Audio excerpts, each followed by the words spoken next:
And for those of you who want to say, Chuck, of course, is going to use the mic because he's micing. If you feel a little uncomfortable with the mic, this is a beautiful auditorium. Speak from right where you are. We will hear you. Good afternoon. I am the youngest of the 4 kids. Sally, Tom, Nancy, and I drew straws to see who was going to come up here and speak, and I won. I am being neither flip nor sacrilegious when I say that for Dad, this room is holy ground. In this room, through that man, God worked wonders in countless lives, times, countless ways. Dad was a spark of God. In the classroom, he was infinitely creative, and God used him to unfold untold numbers of his children.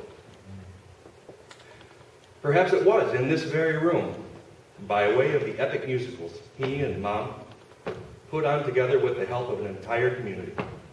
HMS Pinafore, My Fair Lady, Finian's Rainbow, Oklahoma, The Music Man.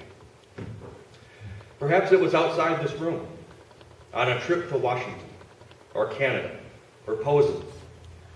In those settings, it's clear that Dad became a co-worker with God, a channel between God and us. Everyone knows the iceberg metaphor. It's a tired one because it's a terrific one.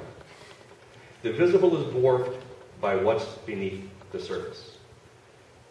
For each student who unfolded a bit on this stage, there are dozens who blossomed in a classroom or at a debate tournament, or looking through a telescope, or one of a myriad quiet, unheralded venues. He had a gift for recognizing God's handiwork in everyone he met. He wasn't demanding, he was expectant. Dad was a great man. Not great as in that was a great shot. More like great as in how great thou art, or the Great Barrier Reef. To me, that's as good as or better than the iceberg analogy for describing Dad. The reef runs 1,500 miles, parallel to the east coast of Australia. It's so large, it's plainly visible from space, a major feature of the Earth's surface. But you really wouldn't start to appreciate it until you got a little bit closer view. And that's when you start to realize how massive it is. If we could somehow pick it up and lay it across the U.S., it would stretch from here to the outskirts of San Diego. The closest view, though, reveals it to be really a vast network of mini havens for an extraordinary diversity of life. Colorful fish, crabs, plants, even sharks and seals. They all find nourishment and protection in the endless nooks and crannies. Dad was that reef to so many of us. I have a friend, Andy Andrews, lives in Orange Beach, Alabama, writes wonderful books. Some of Andy's many talents are quite simple. For example, in reading the biographies of extraordinary historical figures, he notices traits that great people share. I recognized a few in Dad. One, Dad took responsibility for his thoughts and his actions, even when things went bad. I never heard him blame someone else or look for a scapegoat. Two, he sought wisdom. He was a brilliant man. But I would argue that he wasn't born brilliant.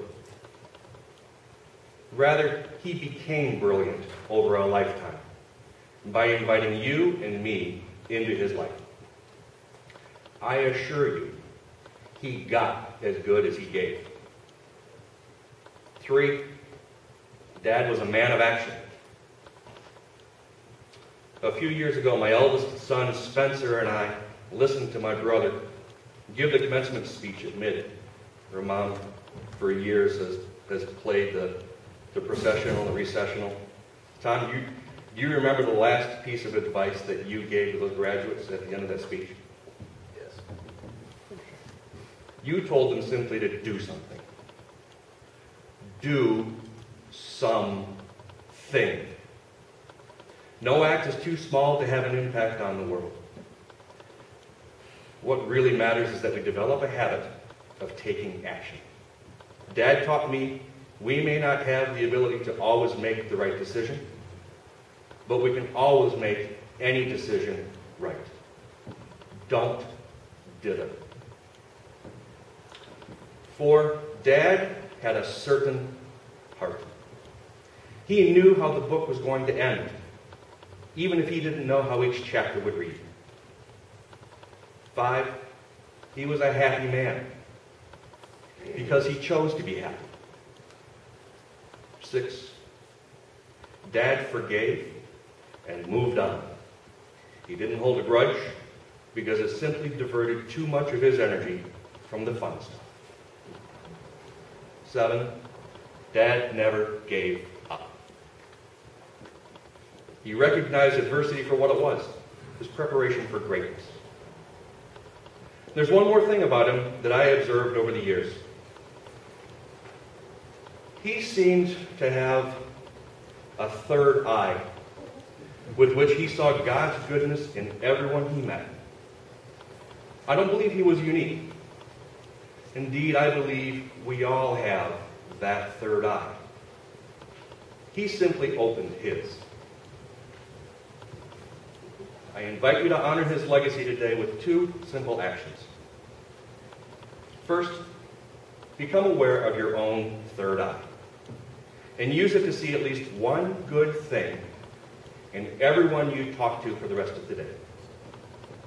Second, when you get home this evening, write a list of 10 things in your life for which you are grateful. I can tell you right now what the first couple things on my list will be. I'm grateful that Jean Rosalind Grimes married Forrest Burns Meek 59 years ago. I'm grateful that Dad was a scholar of Michigan's lumbering era because it lets us bury him in a pine box without looking cheap.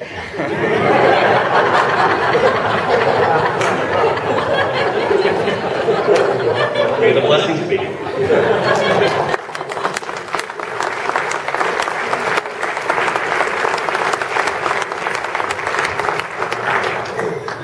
And it's a beautiful pine box. Earlier today I was asked if the words from this podium were going to make us cry.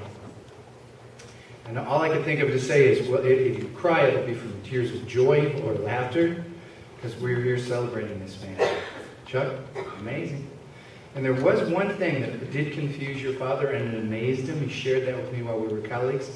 Of all the things he researched in his life, and he never shied away from research, he never quite understood, but he was always amazed how that Grimes girl said yes. And he always was amazed by that. We talked of it a few times, and it was always with this huge grin on his face. Gene, amazing. Thank you for saying yes.